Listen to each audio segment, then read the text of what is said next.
everyone, it's Sawkill and welcome back to my channel. It is New Year's Eve and I'm currently waiting for communication with my relatives. So instead I'm filming my end of the year videos and I hope you'll enjoy them. Today I'm going to talk about my 2019 favorites. I've read 53 books and I might be able to fit one more if I'll finish it today.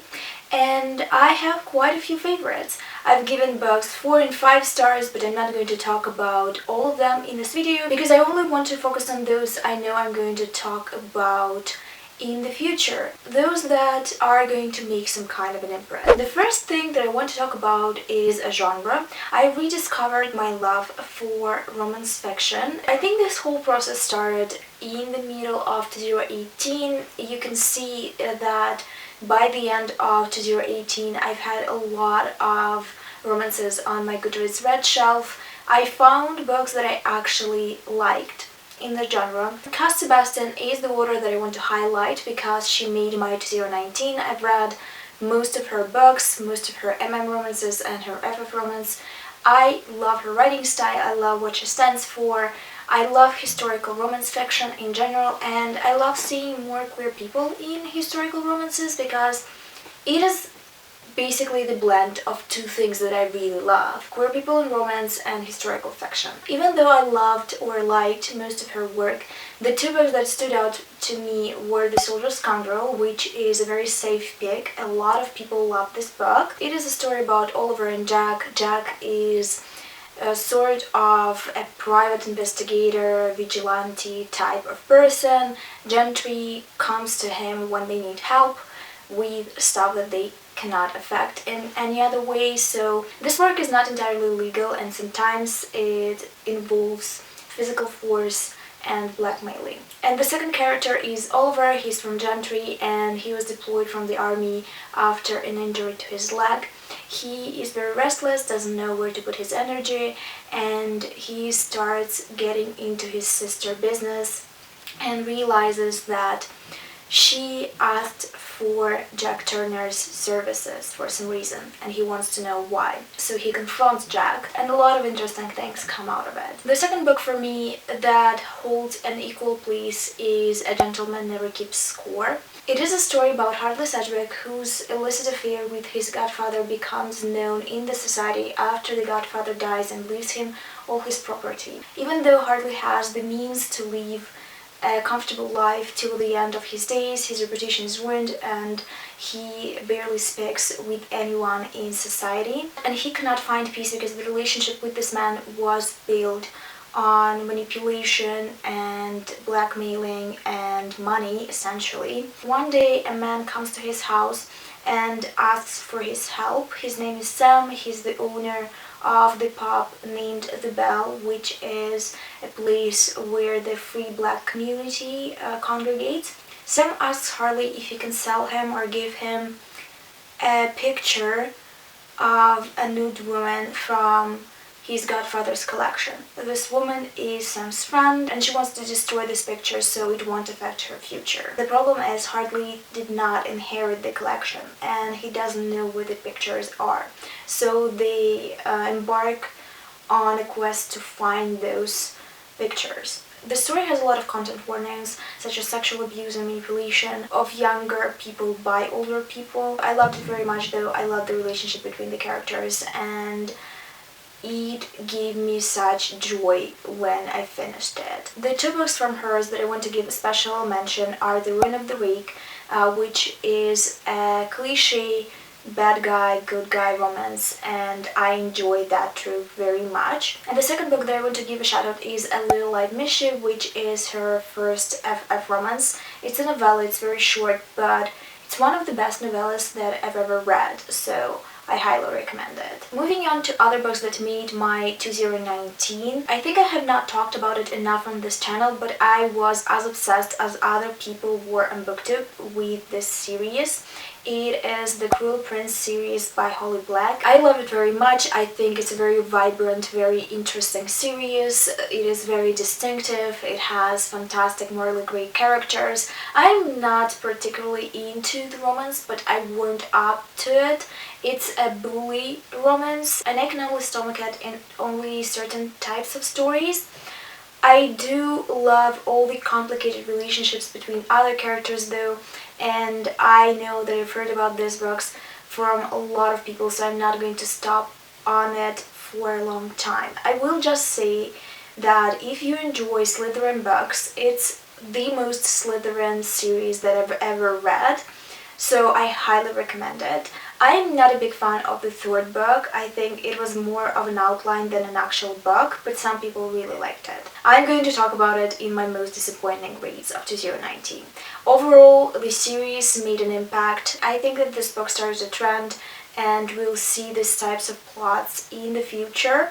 I wish it was an adult series because I do think that these books were limited by being young adult. But for the world building and for how much I thought about this world and for how much I fantasized and theorized, I put this series on this list. The next book that consumed my mind for quite a bit this year was The Red, White and Royal Blue by Casey McQuiston.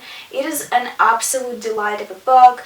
It is a royal romance, a queer royal romance about two guys. One of them is the son of an American president and one of them is the Prince of Wales. I absolutely love the sense of humor of this book, the pacing of this book. I love the way it was written. I love the family, I love the friendships, and I loved the rom-com-y feel of this book. I would say that a huge part of it is a romance. It is a romance book. I also enjoyed the development of the main characters. I loved Alex, I loved the political aspect of this book. I loved him trying to figure out what he wants to do with his life, not only him figuring out his sexuality and his love life. I think it is such a bomb book and I know that a lot of people loved it as well, and I cannot wait for the screen adaptation of it because I want to revisit it. I want to see a lot of scenes from the book. I will probably be a harsh critic because I love this story so much, and I might even reread it in 2020 because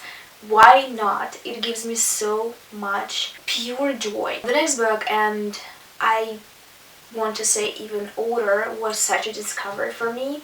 Sawkill Girls by Legrand is such a me book.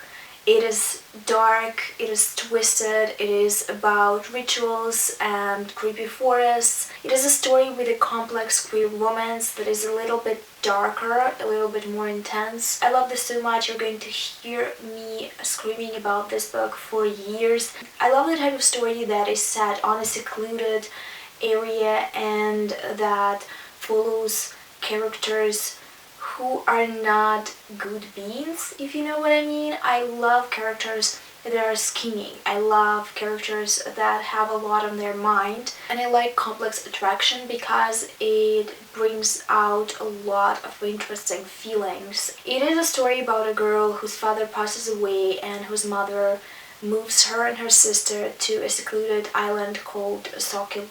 Her mother starts working for a rich family that live in a big mansion, and the daughter of the woman that she starts working with starts developing a friendship with the protagonist's sister, and she doesn't like it. She feels like something dangerous is lurking. And she's correct because not a lot of time later her sister is found dead. This book involves a lot of dark shit. It is about conspiracy theories and secret societies. I love the romantic relationship that develops between the girls. It is a villain-heroine relationship, which I enjoy a lot. And I also love a wild card, a sexual representation, which was very nice and well done. I have not expected it at all in this book. I think this book is very delightful in a different way than Red, White and Royal Blue. It is delightful for my secret dark soul. I also read another book by Legrand, and I have to say that she's a fantastic author. I love her work very much. The next book is so random to me because I have not anticipated it in 2019. I didn't even know it's coming out for the longest time. People were comparing it to Twilight and they were so wrong. It is The Beautiful by Renée Ahdieh. I have not read any other work of Renée Ahdieh's. I don't know much about her. I know that she is a best-selling author, and this book was supposed to be a better Twilight, and I completely disagree with it. This comparison pisses me off a little bit because The Beautiful is a classic gothic paranormal story. It reminded me a lot of this TV show Penny Dreadful, which is one of my faves.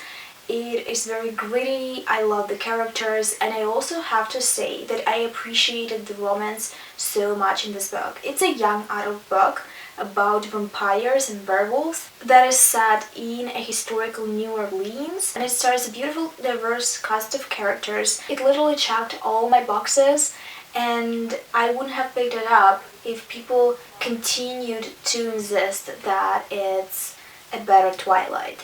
I didn't care for Twilight, I don't think it's a good book, and this is not at all a book that is similar to Twilight except that it has vampires, and vampires and werewolves in this book are literally just accessories because we don't see them that often. I recommend this book for people that love classic vampire stories, Dracula, Carmilla, classic stories about monsters that we know and enjoy today in our pop culture. The last book that I want to mention is a romance book as well. It is an FF romance called Who'd Have Thought, and it was written by J. Benson. I loved it so much. This is going right into my favorite romances of all time.